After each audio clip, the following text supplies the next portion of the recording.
Alloh bizni qalbimizni tub-tubidagi narsani bilib turadi, chunki u bizga yaqin. Alloh taolo aytadi: qaysi bir banda mahluqotlarim bilan emas, men bilan himoyalansa, men buni uni niyatidan bilib olaman.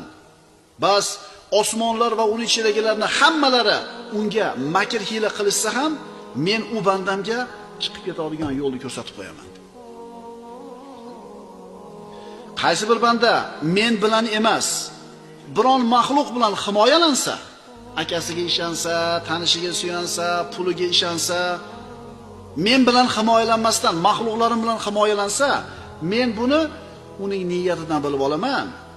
Uning oldida osmonlar va uning ichidagi hamma sabablarni qirqib yo'q qilib qo'yaman. Hatto oyog'im tagidagi havoda qotirib qo'yaman deydi.